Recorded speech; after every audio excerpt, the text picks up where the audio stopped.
जिले की हलचल। आकाशवाणी लखनऊ से प्रस्तुत है जिले की हलचल। आज सुनिए अयोध्या और रामपुर जिलों की हलचल। पहले सुनते हैं अयोध्या जिले की हलचल। आलेख और स्वर है तन्मय सोनी का। अयोध्या में मिशन शक्ति 5.0 के तहत क्षेत्रीय ग्रामीण विकास संस्था डाबा सेमर मसौदा में जनपद स्तरीय कार्यक्रम भव्य रूप से आयोजित हुआ। महिला सशक्तिकरण, बेटी बचाओ बेटी पढ़ाओ और भयमुक्त समाज जैसे संदेश इस कार्यक्रम का मुख्य केंद्र रहे। मां अष्टमी पर 11 बच्चों का अन्नप्राशन और 11 गर्भवती महिलाओं की गोद भराई संपन्न हुई। 101 कन्याओं का पूजन व कन्या भोज कार्यक्रम का मुख्य आकर्षण रहा। जिलाधिकारी निखिल टीकाराम फुंडे ने बताया कि मिशन शक्ति की गतिविधियां गतिशील है, जिसमें कि अन्नप्राशन भी कराया गया बच्चों का, उसके साथ साथ कन्या पूजन भी कराया गया। सशक्तिकरण की फील्ड में और महिला सुरक्षा की फील्ड में जिन लोगों ने अच्छा कार्य किया है उनको भी यहाँ सम्मानित किया है। अयोध्या का राम मंदिर परिसर और भी भव्य रूप लेने जा रहा है। मंदिर प्रांगण में एक विशाल भक्ति गार्डन बनाया जाएगा, जहां भजन कीर्तन की मधुर ध्वनियां गूंजेंगी और श्रद्धालु आध्यात्मिक शांति का अनुभव करेंगे। इस गार्डन में कोई प्रतिमा नहीं होगी, इसे पूरी तरह आस्था और भक्ति का स्थल बनाया जाएगा। साथ ही अंतर्राष्ट्रीय रामकथा संग्रहालय के निर्माण पर भी काम शुरू होगा, जिसे IIT चेन्नई की तकनीकी मदद से हाईटेक रूप दिया जाएगा।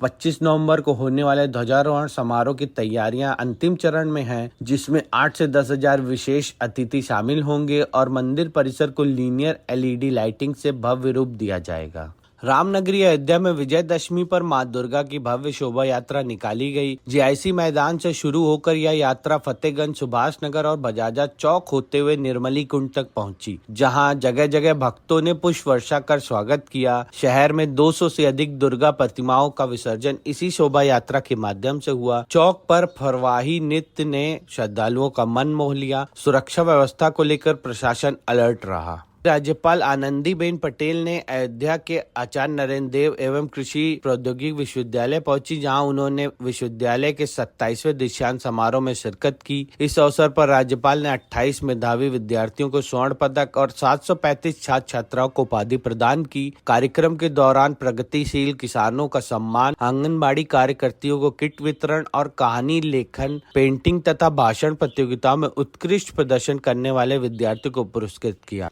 अयोध्या में शरद पूर्णिमा पर दंड धावन कुंड में भव्य झांकियों का आयोजन हुआ। श्रद्धालुओं ने भगवान विष्णु की क्षीर सागर झांकी के दर्शन किए, जबकि ऑपरेशन सिंदूर की देशभक्ति झांकी आकर्षण का केंद्र रही। राम की नगरी अयोध्या एक बार फिर दिव्यता और भव्यता के संगम से जगमगाने को तैयार है। 19 अक्टूबर को राम की पैड़ी पर होने वाला दीपोत्सव इस बार पहले से भी अधिक अद्भुत और ऐतिहासिक होने जा रहा है। दीपोत्सव की तैयारियों की समीक्षा करने पर्यटन मंत्री जयवीर सिंह अयोध्या पहुंचे, जहां उन्होंने जनप्रतिनिधियों और प्रशासनिक अधिकारियों के साथ सर्किट हाउस में बैठक की। मंत्री ने अधिकारियों को निर्देश दिए कि इस बार किसी भी स्तर पर कोई चूक न हो, क्योंकि दीपोत्सव केवल आयोजन नहीं बल्कि आस्था और संस्कृति का उत्सव है। जयवीर सिंह ने बताया कि इस साल का और भव्यता, दिव्यता, अलौकिकता के साथ ये कार्यक्रम का आयोजन हो और प्रयास है कि कहीं भी कोई चूक न हो। इस बार का ड्रोन 11 से ड्रोन से एक साथ अपने कर्तव्य दिखाने का काम करेंगे। दियों की संख्या में भी इस बार हम लोग 26 लाख से ज्यादा दिए प्रज्वलित एक साथ करने वाले हैं।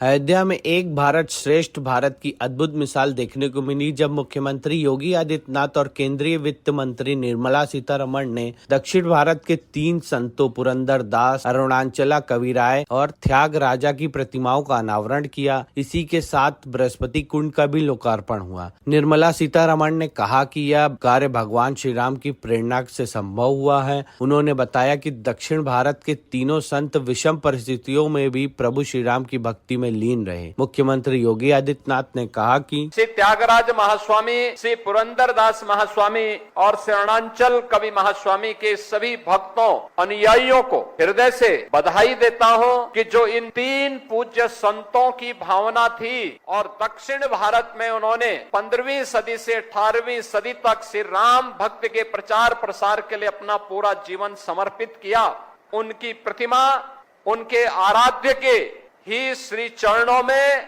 बृहस्पति कुंड में स्थापित हुई है। इसके लिए आप सभी को मैं हृदय से बधाई देता हूं। राम मंदिर निर्माण समिति के अध्यक्ष निपेंद्र मिश्रा ने बताया कि प्रधानमंत्री नरेंद्र मोदी का सपना है कि अयोध्या का यह मंदिर केवल राष्ट्रीय मंदिर नहीं बल्कि एक अंतर्राष्ट्रीय राम मंदिर बने, जिसे हर वर्ग और हर विचारधारा के लोग स्वीकार करें। 25 नवंबर का दिन अयोध्या के लिए ऐतिहासिक होगा, जब प्रधानमंत्री नरेंद्र मोदी राम मंदिर के शिखर पर 22 फीट ऊंचा ध्वज फहराएंगे। इसी दिन मंदिर निर्माण की पूर्णता की घोषणा की जाएगी। अयोध्या जिले की हलचल के बाद आइए सुनते हैं रामपुर जिले की हलचल। आलेख और स्वर है शन्नू खान का। जिला रामपुर के रोशनबाग पार्क में लगाए गए स्वदेशी मेले का उद्घाटन उत्तर प्रदेश के ऊर्जा मंत्री अरविंद कुमार शर्मा द्वारा किया गया। इस मौके पर ऊर्जा मंत्री ने 10.5 करोड़ रुपए की योजनाओं का शिलान्यास और लोकार्पण भी किया। जिले में बने उत्पादों को प्राथमिकता देने के लिए लगाए गए स्वदेशी मेले में सभी स्थानीय उत्पाद जैसे जरी, पैचवर्क, चाकू, वायलिन, टोपी, पतंग आदि उत्पादों के स्टॉल लगाए गए। ऊर्जा मंत्री ए.के. शर्मा ने बताया कि प्रधानमंत्री नरेंद्र मोदी की आत्मनिर्भर भारत बनाने की भावना के तहत स्वदेशी मेले का उद्घाटन हुआ है। इसमें 14.5 करोड़ की विभिन्न नगर निकायों से योजनाओं का शिलान्यास और लोकार्पण हुआ है। रामपुर कभी कानपुर के बाद दूसरे नंबर पर औद्योगिक घराने के नाम से जाना जाता था, लेकिन कांग्रेस और सपा शासनकाल में यहाँ के कारोबार लुप्त हो गए। इन्हें पुनर्जीवित करने के लिए, यहाँ के कारोबार दोबारा जीवित करने के लिए, कारीगरों के काम में बढ़ोतरी करने के लिए और उनके आर्थिक जीवन को बेहतर बनाने के लिए मेले का आयोजन किया गया है। यहाँ के कारीगरों का जो हुनर है, यहाँ के जरी जरदोजी से लेकर के चाकू बनाने वाले, कपड़े बनाने वाले, तमाम जो पैच वर्क करने वाले जो कारीगर हैं, भाई बहन हैं, उनके काम को और बढ़ोतरी मिले, उनका आर्थिक जीवन और बेहतर हो, इस भावना से माननीय प्रधानमंत्री जी ने स्वदेशी और आत्मनिर्भर भारत का विशेष करके दिवाली के दिनों में लोग अपने देश में बने हुए सामान खरीदें और उपयोग करें, इस भावना से इस मेले का संचालन हुआ है।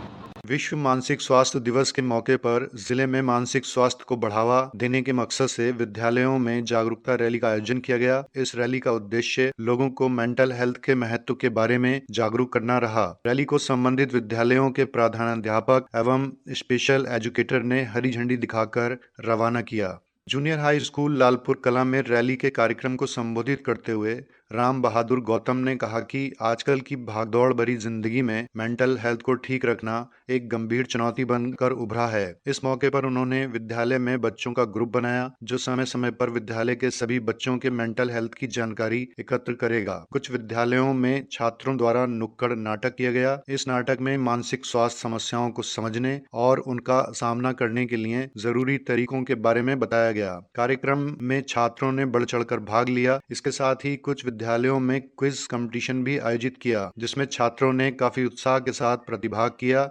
रामपुर में करवा चौथ त्योहार को लेकर महिलाओं में उत्साह रहा। उन्होंने व्रत रखे। कई स्थानों पर मंदिरों में करवा चौथ की कथा का वाचन हुआ। चंद्रमा के निकलते ही महिलाओं ने छलनी से उसका दर्शन व पूजन किया।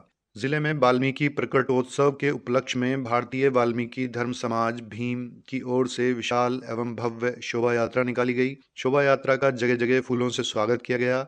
राज्य मंत्री सरदार बलदेव सिंह औलख, पालिका अध्यक्ष व ब्लॉक प्रमुख सहित बड़ी संख्या में नागरिकों ने इसमें हिस्सा लिया। इस मौके पर कलाकारों ने हैरत अंगेज आतिशी करतब भी दिखाए। बिलासपुर के मोहल्ला भट्टीटोला स्थित वाल्मीकि मंदिर में यह यात्रा शुरू हुई। मुख्य अतिथि राज्य मंत्री बलदेव सिंह औलख, पालिका अध्यक्ष चित्रक मित्तल व ब्लॉक प्रमुख कुलवंत सिंह औलख ने मंदिर में भगवान वाल्मीकि के सम्मुख दीप प्रज्वलन व माल्यार्पण करके पुष्पांजलि अर्पित की एवं वंदन किया। आयोजकों ने सभी अतिथियों को पगड़ी पहनाकर सम्मानित किया। इनमें भाजपा नेता अंगनलाल राजपूत, चेतन पारूथी, अनिल मदान, अंशुल अग्रवाल आदि भी शामिल रहे।